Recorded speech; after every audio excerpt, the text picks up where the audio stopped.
Sydney Sweeney நடிப்பில் உருவாகியுள்ள euphoria season 3 இல் இடம்பெற்றுள்ள ஒரு நிர்வாண காட்சி இணையத்தில் பெரும் விவாதத்தை கிளப்பியுள்ளது. மே 18 அன்று வெளியான HBO வெப்சீரிஸின் இந்த பகுதியானது ஸ்வீனியின் கேசி கதாபாத்திரம் ரொம்ப போல்டாக ஆடையின்றி ஒரு மலைப்பாம்புடன் இருக்கும் சீன் தான் அது. அந்த காட்சியில் நடிகை சிட்னி ஸ்வீனியின் கேசி கதாபாத்திரம் ஒரு கவர்ச்சியான புகைப்பட படப்பிடிப்பில் முழு நிர்வாணமாக பங்கேற்று அனைவரையும் அதிர்ச்சியில் ஆழ்த்துகிறார். அவரது உடலில் ஒரு பெரிய மலைப்பாம்பு சுற்றப்பட்டிருக்கும் நிலையில் அந்த காட்சி எடுக்கப்பட்டுள்ளது. இந்த காட்சி கேசியின் கதையோட்டத்தின் ஒரு பகுதியாக சந்தா அடிப்படையிலான தளங்களில் பிரபலமான ஒன்லிஃபேன்ஸ் போன்ற ஒரு சர்ச்சைக்குரிய பொது பிம்பத்தை அவர் ஏற்றுக்கொள்வதை காட்சி ரீதியாக காட்டுகிறது. இந்நிலையில் அந்த காட்சியை படமாக்கும் போது தான் முழு நிர்வாணமாக இல்லை என்பதை சில புகைப்படங்கள் மூலம் தற்போது சிட்னி ஸ்வீனி தெளிவுபடுத்தி ரசிகர்களை வியப்பில் ஆழ்த்தியுள்ளார். முன்னாள் தோழியும் இப்போதைய மேலாளருமான மேடி கேசியின் இந்த ஆபாச படப்பிடிப்புக்கு வழிகாட்டுகிறார். புதிய சீசனில் கேசியின் சமூக வலைத்தள புகழ் உயர்வின் முக்கிய அங்கமாக இது சித்தரிக்கப்படுகிறது. ஸ்பானிஷ் பாடகி ரோசலியா மற்றும் நடிகை அன்னா வான் பட்டன் ஆகியோரும் இந்த ஸ்டைலான படப்பிடிப்பில் கேசியுடன் இணைந்து தோன்றுகின்றனர். இது காட்சியை மேலும் வலுவூட்டுகிறது. காட்சியில் கேசி குறைந்த ஆடைகளுடனும் தைரியமான ஒப்பனை தேர்வுகளுடனும் காணப்படுகிறார். ஒட்டுமொத்த படப்பிடிப்பும் குழப்பமான, நாடகத்தன்மை நிறைந்த மற்றும் மிகைப்படுத்தப்பட்டதாக வடிவமைக்கப்பட்டுள்ளது.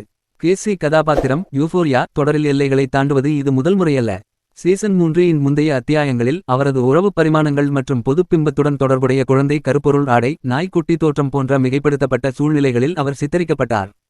கேசி கதாபாத்திரத்தின் போக்கு, குறிப்பாக அவரது ஆன்லைன் பிம்பம் சித்தரிக்கப்படும் விதம் குறித்து பார்வையாளர்கள் மற்றும் ஆன்லைன் விமர்சகர்கள் கடுமையாக எதிர்வினையாற்றியுள்ளனர்.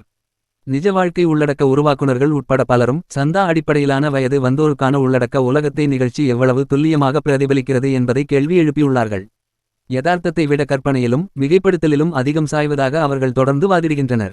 எனினும் நிகழ்ச்சியின் தயாரிப்பாளரான சாம் லெவின்சன் இத்தகைய படைப்பு திசையை பாதுகாத்து பேசினார்.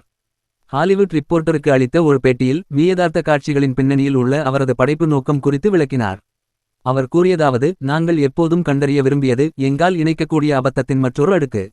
இதனால் நாங்கள் அவளது கற்பனை அல்லது மாயையில் அதிகம் சிக்கிக்கொள்ள மாட்டோம். அதன் நோக்கம் வெளியே குதிப்பது, சுவரை உடைப்பது. சீசன் 3 ஆனது கதாபாத்திரங்களை மேலும் தீவிரமான உணர்வுபூர்வ மற்றும் காட்சி அடிப்படையிலான பிரதேசங்களுக்கு தள்ளி வருவதால் கேசியின் கதையம்சம் யூஃபோரியா தொடரில் இதுவரை மிகவும் சர்ச்சைக்குரிய மற்றும் பரவலாக விவாதிக்கப்படும் பகுதிகளுள் ஒன்றாக மாறியுள்ளது. இந்த மாதிரி நிகழ்ச்சி இதுக்கு முன்னாடி நிறைய நடந்திருக்குது. ஆனால் இதுதான் ஃபர்ஸ்ட் டைம்.